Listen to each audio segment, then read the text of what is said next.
নমস্কার, welcome to our channel. তো আমরা নিউমোনিয়া সম্বন্ধে জানবো।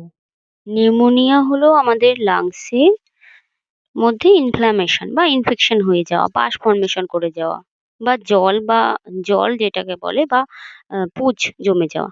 তো কি এখানে ডেফিনেশন এ কি আছে? An infection that inflames our sacs in one or both lungs which may till fill the fluid or pass.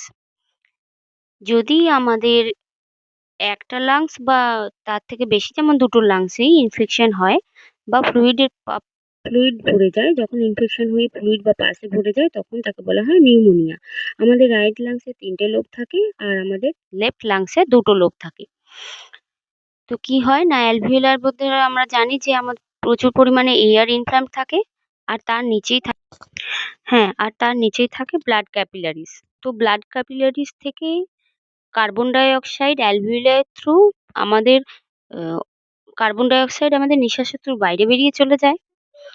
R alveoli থেকে যেটা আমরা নিঃশ্বাস নিচ্ছি, সেটা অ্যালভিওলাই থেকে আমাদের ব্লাড ক্যাপিলারিজ এর মধ্যে অক্সিজেন যায়।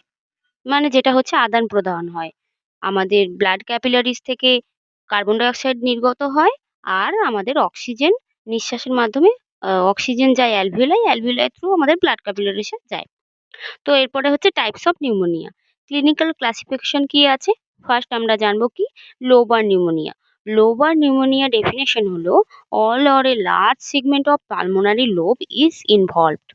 লোবার মানে হলো ফুসফুসের একটি বড় লোব বা একটি অংশই সম্পূর্ণভাবে এফেক্টেড হয়।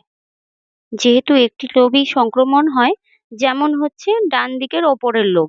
৩ টে লোবের মধ্যে যেকোনো একটি লোব সংক্রমণ হয়। এরপর হচ্ছে নিউমোনিয়া। নিউমোনিয়া কি? Begins in terminal bronchioles and skirted throughout the lungs. সংক্রমণ টার্মিনাল ব্রঙ্কিওলস থেকে শুরু হয় ও পরে ফুসফুসের বিভিন্ন অংশে ছড়িয়ে পড়ে এবং হচ্ছে ফুসফুসের কিছু অংশ মানে অনেক জায়গায় কিছু অংশ করে সংক্রমিত হয়। এরপর হচ্ছে ইন্টারস্টিশিয়াল নিউমোনিয়া।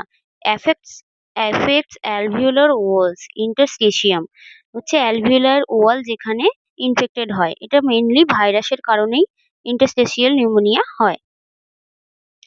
এবার হচ্ছে টাইপস অফ নিউমোনিয়া। আমি কিছু সাধারণত কমন যে নিউমোনিয়া হয় তার নামগুলোই বলছি। যেমন common acquired pneumonia, community acquired pneumonia বা ক্যাপ বলা হয়। এটা সাধারণত ঠান্ডার সময়